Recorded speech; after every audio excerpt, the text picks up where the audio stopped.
আসসালামু আলাইকুম। তোমরা অনেকে ইনবক্সে নক দাও যে ঢাকা ইউনিভার্সিটি সম্পর্কে জানার জন্য। তো ঢাকা ইউনিভার্সিটিতে কারা পরীক্ষা দিতে পারে, কারা দিতে পারে না, এইচএসসি ব্যাচ কত হইতে হয়, এসএসসি ব্যাচ কত হইতে হয়, তারপর এখানকার পাস মার্ক কত। তো অনেকেই তোমরা যেহেতু আমাদেরকে নক দাও জানার জন্য, তো আমরা বিগত বছরে যে সার্কুলার বা প্রসপেক্টাস আছে সেই অনুযায়ী আমরা বিষয়গুলো আলোচনা করব।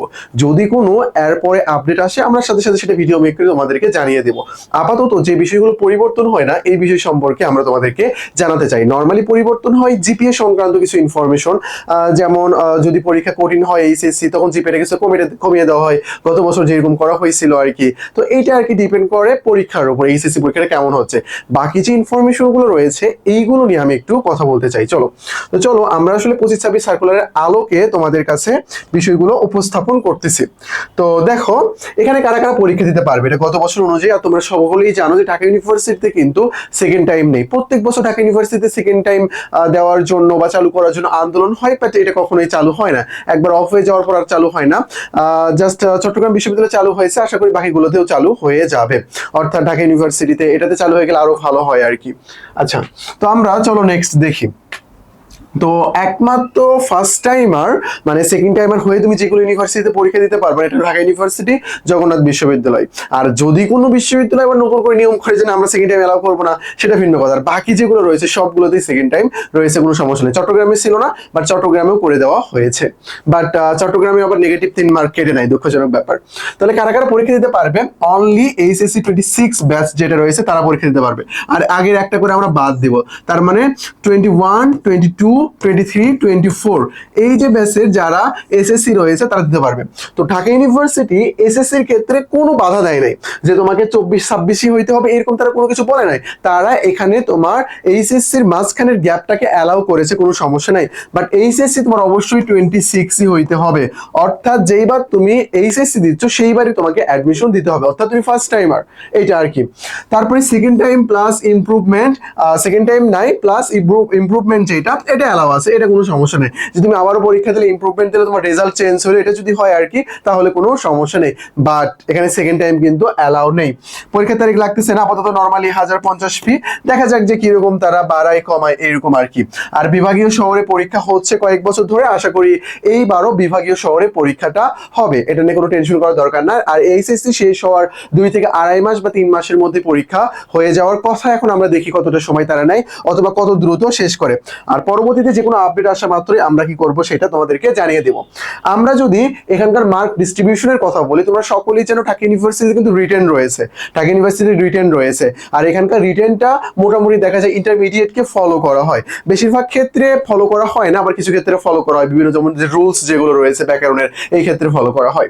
তো এখানে কত রয়েছে? রিটেনে 40 মার্কস রয়েছে, বাংলা ও ইংলিশ। এখানে জিকে কোনো রিটেন নাই। জিকে রিটেন থাকলে তোমরা অনেক বেশি পেন খেয়ে যেতাম।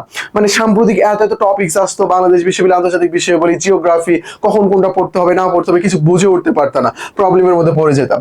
এমসিকিউ কত রয়েছে এখানে? 60 মার্কস, বাংলা 15, ইংলিশ 15, জিকে 30। আশা করি এটা পরিবর্তন হবে না, কয়েক বছর ধরে এটা চলে আসতেছে, আশা করি এটা পরিবর্তন হবে না। এখন পাস মার্ক, ভাই তুমি যে ইউনিভার্সিটিতে পরীক্ষা দাও না কেন সেই ইউনিভার্সিটির প্রসপেক্টাস, সার্কুলার সব সম্পর্কে ভালোভাবে জেনে তারপরে যাবা। পাস মার্ক সম্পর্কে তোমার যদি ধারণা না থাকে তাহলে তুমি 0.25 এর জন্য ফেল করে যাবা। প্রত্যেকবার ঢাকা ইউনিভার্সিটি রেজাল্টের পরে দেখবা যে রিটেনে 0.25 অথবা এমসিকিউতে 0.25 এর জন্য সে চান্স পায় নাই, হয়তো তার পজিশন আরো সামনে যেত বাট সে পাস করতে পারে নাই। ধরো তুমি সবগুলোতে টপ মার্ক পাইছো, ধরো বাংলা যে রিটেনটা রয়েছে 20, তার মধ্যে তুমি পাস পাও নাই, ধরো পাও নাই, তুমি লিখতে পারো না বা কোনো সমস্যা হয়েছে, তাহলে তোমার যত ভালোই পজিশন আসুক না কেন এই নাম্বারটা যোগ করে তবুও তোমাকে ফেল দেখানো হবে। কেন দেখানো হবে? কারণ তারা স্পেসিফিক ভাবে পাস দিয়েছে, এখানে তুমি সেটাতে পাস করতে পারো নাই। তাহলে আমরা একটু দেখি, চলো এখানে 8 ভাবে পাস করতে হচ্ছে আমাদের।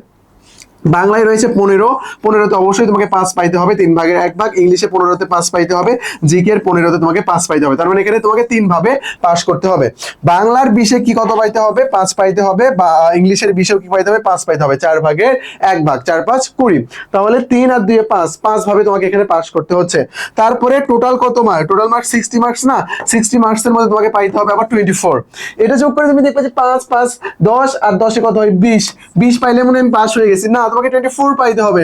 24 পাইলেও যে তোমার হবে না, আমরা আর একটু পরে যাচ্ছি। চলো এখানে কত 5 5 10 বা টোটাল মিয়া তোমাকে আবার 11 পাইতে হবে, 11 পাইতে হবে। তাহলে 24 আর 11 কত হচ্ছে এখানে 35 হচ্ছে, বাট এখানে তোমাকে আবার 40 পাইতে হবে।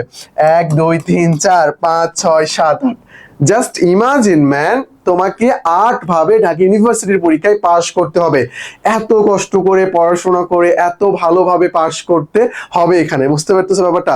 তোমাকে পড়াশোনা করতে হবে, তোমাকে এত ভালোভাবে পাসও করতে হবে, তারপরে না তুমি গর্ব করে বলতে পারো যে আমি ঢাকা ইউনিভার্সিটির একজন শিক্ষার্থী। দেখো ভাই, এখানে আসলে তোমাকে আমি মোটিভেশন বা এক্সট্রা এগুলো কোনো কিছু অ্যাকচুয়ালি না, যেটা বাস্তবতা সেটা তোমাকে মানতে হবে। তুমি দেখতেছো না দেশের টপ লিডিং এ কোনটা রয়েছে, ঢাকা ইউনিভার্সিটি রয়েছে, এটা তোমাকে মানতেই হবে। তুমি যেখানেই পড়ো না কেন, যেই পেশাতেই থাকো না কেন, এটা তোমাকে মানতেই হবে। আচ্ছা যাই হোক, তাহলে 8 ভাবে আমাদেরকে এখানে পাস করতে হচ্ছে। তাহলে এই দুইটা স্লাইড একটু স্ক্রিনশট দিয়ে নাও, এটা একটা স্ক্রিনশট দিয়ে নাও, এটা একটা স্ক্রিনশট দিয়ে নাও। আর এখানকার ইনফরমেশন আলাদা রয়েছে, তোমরা চাইলে স্ক্রিনশট নিতে পারো। আমি একটু কেটে দিয়ে এটা মিল করে দিই তোমাদেরকে। এখানে 26 লাগবে, যেহেতু এটা 25 26 অনুযায়ী। এখানে 21 22 23 এবং 24, কোনো সমস্যা নেই। সেকেন্ড টাইম নাই, ইমপ্রুভমেন্ট অ্যালাউ, তাহলে এটা ক্লোজ দিলাম। আর এগুলো তোমার জন্য লাগতেছে না আপাতত, তো এইটা তুমি নিতে পারো আর কি। আচ্ছা যাই হোক, তাহলে আজকে আমরা ঢাকা ইউনিভার্সিটি সার্কুলারের যে মেইন থিমটা এই সম্পর্কে আমরা জেনেছি। তো ঢাকা ইউনিভার্সিটি নিয়ে আমাদের কোর্স রয়েছে, আমি বলবো না যে তুমি ডিরেক্ট ভর্তি হয়ে যাও, আমাদের কোর্স সম্পর্কে জানো, আমাদের নাম্বারে নক দাও, আমাদের ক্লাস কিভাবে হয়। আমরা 3টা প্রিমিয়াম তোমাদেরকে বই প্রোভাইড করতেছি, এই যে বইগুলো আছে এখানে আমার এখানে, এরকম 3টা বই তোমাদেরকে প্রোভাইড করা হবে। তারপরে তোমাদের জন্য আরকি ফাউন্ডেশন ব্যাচ ফ্রি রয়েছে, যা যা ক্লাস করা প্রয়োজন এই কোর্সে ভর্তি হলে পরবর্তী নেক্সট সবগুলো কোর্সে তুমি ফ্রি অ্যাক্সেস পেয়ে যাবা। আশা করি বিষয়টা ক্লিয়ার। এখানে যে যে ইনফরমেশনগুলো দেওয়া আছে অলরেডি আমরা আলোচনা করে ফেলছি, এন্ড সাবজেক্টের বিষয়টা তোমরা দেখে নিতে পারো, একটা স্ক্রিনশট দিয়ে নিতে পারো যেখানে এই বিষয়গুলো এখানে রয়েছে। মূলত ঢাকা ইউনিভার্সিটির একটা সাবজেক্ট হইলেই পোলাপান খুশি হয়ে যায়, বাট আমি তোমাকে বলবো যে অবশ্যই ভালো রেজাল্ট করার ট্রাই করবা, ভালো রেজাল্ট করে তুমি সেই অনুযায়ী সাবজেক্ট পাবা। তো দেখো এখানকার সময় তোমাকে ডিস্ট্রিবিউশন করে দেওয়া আছে, ভর্তি পরীক্ষা এমসিকিউ ও লিখিত উভয় পদ্ধতিতে অনুষ্ঠিত হবে। মোট 1 ঘন্টা 30 মিনিটের পরীক্ষা, এমসিকিউ অংশ 45 মিনিট ব্যাপী এবং লিখিত অংশ 45। তারা এই অনুযায়ী এটা ভাগ করে দিয়েছে। তারা যেভাবে ভাগ করে দিয়েছে, এক্সামিনার যেভাবে নেবে সেইভাবেই তোমাকে লিখতে হবে এখানে। যদি পরিবর্তন আসে আমরা সেটা তোমাদেরকে অবশ্যই জানিয়ে দিব। যেটা এখানে আলোচনা করা আছে আমরা অলরেডি এটা আলোচনা করে আসছি, তুমি চাইলে এগুলো স্ক্রিনশট দিয়ে দিতে পারো। তারা কিন্তু দেখো তোমাকে উল্লেখ করে দিয়েও দেয় যে তোমার কি পড়তে হবে আর কি, এখানে উল্লেখ করে তারা দিয়ে দেয়। যেমন কবিতার মূল ভাব, কবিতার উদ্ধৃতি সংলাপ ব্যাখ্যা সারাংশ সারমর্ম, বললাম না যে ওইটার সিলেবাসটা ফলো করা হয়, এখানে সবগুলো দেওয়া আছে আর কি। তুমি চাইলে এগুলো স্ক্রিনশট দিয়ে নিতে পারো। আশা করি বিষয়টা ক্লিয়ার। তারপর দেখো এখানে সাবজেক্টের বিষয়গুলো দেওয়া আছে, আসন ভাগ করে দেওয়া আছে এখানে, মানবিকের, বিজ্ঞানের, ব্যবসায় শিক্ষা সবগুলো আসন এখানে আলাদা আলাদা করে ভাগ করে দেওয়া আছে, এবং প্রত্যেকটা সাবজেক্ট পাওয়ার জন্য আলাদা আলাদা তারা কন্ডিশন দিয়ে রাখবে। এটা প্রত্যেকটা ইউনিভার্সিটি তারা দিয়ে রাখবে। এটা তুমি যখন পরীক্ষার সার্কুলার প্রকাশ করা শুরু করবে, আপডেট যে সার্কুলার প্রকাশ করা শুরু করবে, প্রত্যেকটা সার্কুলার সেভ করে নেবে, প্রত্যেকটা সার্কুলার ভালোভাবে পড়বা, কোন সাবজেক্ট পেতে হলে তোমাকে কত মার্ক পাইতে হবে তোমাকে অবশ্যই জানতে হবে। কিছু কিছু সাবজেক্টের শর্ত দেওয়া আছে, কিছু কিছু সাবজেক্টের শর্ত নাই, যেমন ইতিহাস, দর্শন, পালি এগুলোতে তারা কোনো শর্তই দেয় নাই, ইসলামের ইতিহাস সংস্কৃতিতে কোনো শর্ত নাই, ভাষা বিজ্ঞানেও তারা কোনো শর্ত দেয় নাই, কিন্তু সাবজেক্ট আবার ভাগ করে দিয়েছে, তারা কি করেছে ভাগ করে দিয়েছে। তার মানে ঢাকা ইউনিভার্সিটির বি ইউনিটে তোমার science versus science, commerce versus commerce, arts versus arts, এরকম করে এখানে তোমাদের প্রতিযোগিতা হবে। আশা করি বিষয়টা ক্লিয়ার। তারপর দেখো রাষ্ট্রবিজ্ঞান, এটাতে তার কোনো শর্ত দেয় নাই, সিট ভাগ করে দিয়েছে, বলা চলে যে আর্টস এর সিটগুলো সায়েন্স এসে এখানে দখল করছে। দেখছো মানবিক 10, বিজ্ঞান হইলো 15, তারা কোনটা দিয়েছে প্রিন্টিং এন্ড পাবলিকেশন স্টাডিজ। আইন তারা দিয়েছে মানবিকের 52, বিজ্ঞানের 43, অনেক বেশি, বাট ব্যবসায় শিক্ষা সবসময় যেন কমই পড়ে থাকে। এই যে মাত্র 15 জন দিয়েছে, তাদের মাত্র 15 জন। এই সাবজেক্ট কন্ডিশন গুলো তোমরা অবশ্যই ভালোভাবে পড়বা, যদি কোনো পরিবর্তন আসে আমরা সেটা তোমাদেরকে জানিয়ে দেব।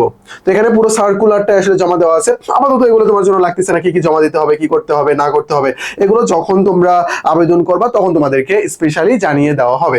আর পাস মার্ক আমি যেটা বলছি এটা ভালোভাবে তোমরা মাথায় রাখবা। এন্ড সাবজেক্ট পাওয়ার কন্ডিশনটা এটা আসলে তোমার রেজাল্টের উপর নির্ভর করতেছে, তুমি কোনটা কত পারছো, তোমার রেজাল্ট দেখে তারপর তুমি দেখতে পারো কোন সাবজেক্ট তুমি নিতে পারবা এখানে। আচ্ছা, আমাদের কোর্স সংক্রান্ত তথ্যের কথা বলা আছে এখানে, এই যে বইগুলো তোমাদেরকে প্রোভাইড করা হবে। আর এই দুইটা বই তুমি চাইলে রকমারি থেকে নিতে পারো, এটাতে এখন অ্যাভেলেবল আছে।